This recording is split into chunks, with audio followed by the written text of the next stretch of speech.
In the age of smartphones and tablets and smartwatches, it feels like the humble laptop has kind of stagnated, except it's not.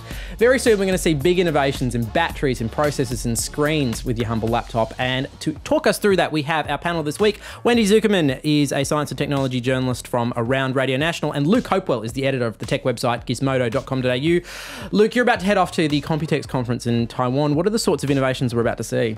Absolutely. I mean, people are noticing that the laptop is quote unquote stagnating simply because on the outside, nothing really looks like it's changing. You know, the laptop form factor is set. This is exactly what it looks like. But on the inside, there's a lot of stuff going on. Most importantly, it's the processor that powers the brain of your laptop and the battery, which hopes to keep it going all day. Those are the two biggest concerns. Let's cast our minds back a couple of years ago, because that's the best way to contrast innovation that's happening right now. You go and have a look at a laptop when Intel coined something called the Ultrabook. It's when thin and lights really first started taking off. It was a very small laptop. It's Windows laptops that look a lot like the MacBook Air. But since then, they've gotten a lot thinner and a lot faster.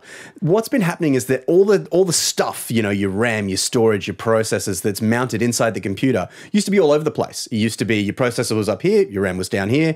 They're on opposite sides, stuff like that. This is on the inside? On like the inside of your board, laptop. right, When you okay. X-ray it, have a look inside it, tear it apart, which you probably shouldn't do on your own. No. If you have a look at how it is now, they're all actually mounted together, not all across a 15-inch laptop, but they're actually mounted on something that's about the size of a fun-size Mars bar. It's really, really tiny, and that means that you can actually get a lot of brains into a really small space. And now that you're not taking up a lot of space with this, you know, place where all the stuff lives, you can fill it all with batteries. And that's really, really great, because it means you can have a smart laptop with lots of power that goes all day, but also doesn't actually limit you in terms of the processing capacity that you want to have. As they get teenier and tinier and they lose the capacity to have things like USBs, is that kind of annoying? Because I know one of the earliest employees of Apple, Guy Kawasaki, came out this week and actually criticised the new MacBook Airs for not having enough ports for things like USBs and stuff like that. And I actually, as a laptop user, the lack of ability to plug things in is actually kind of a hassle. Does that make me a Luddite? I'm like the guy that whinged about them taking out the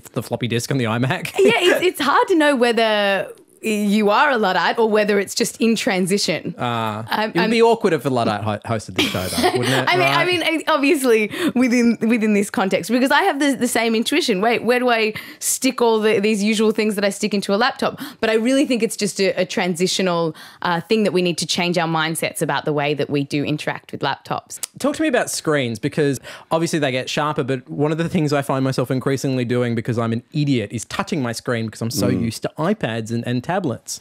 That's the interesting thing, like this trend of doing more with less, you know, more higher resolutions in less space is a really challenging thing for engineers to come up with.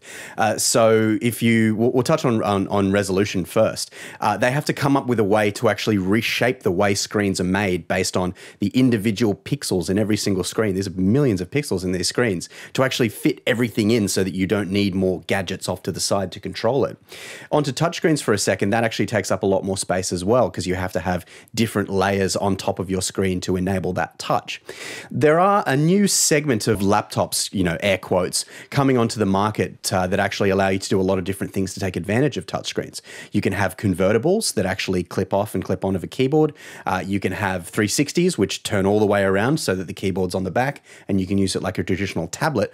Or you can have hybrids, which either, you know, slide the keyboard up and down. There's a whole mess of form factors that have been piloted now that Windows actually supports touch. Yeah, so I think probably the most famous of those would be the Windows Surface computers as well. Yep. What is it that you would like in a laptop, Wendy, that doesn't already exist? I'm looking forward to gesture control being in laptops. I think this is going to be a really fun development in the future. So things like having your laptop on your desk while maybe you're lying on the bed and just being able to go, all right, play this music by just waving your hands around, and you don't need to get it out of bed to change the music. The one part of gesture control that has absolutely taken off is the Microsoft Kinect. And it's because you're well far back from your television screen, which is the thing that's reflecting. The thing with laptop is it's right in front of you. There's so many touchable surfaces. Why do you need a gesture control on top of that? Well, I think with music, that's the one time when you might be getting something out of your laptop when you're not right there in front of it. Good point. Very good point. The thing that I really want with laptops is something that a lot of vendors are trying really hard and spending a huge amount of money trying to figure out, and that's batteries. A lot of vendors are coming out these days from Apple to Microsoft to HP and LG and Samsung. They're all saying you get 7 to 10 hours of battery. Now, that's something they put on the tin, but it's never something that they can actually achieve. You maybe will get a maximum of 7 hours out of a lot of batteries. The best laptop battery that we've seen comes to 13 hours.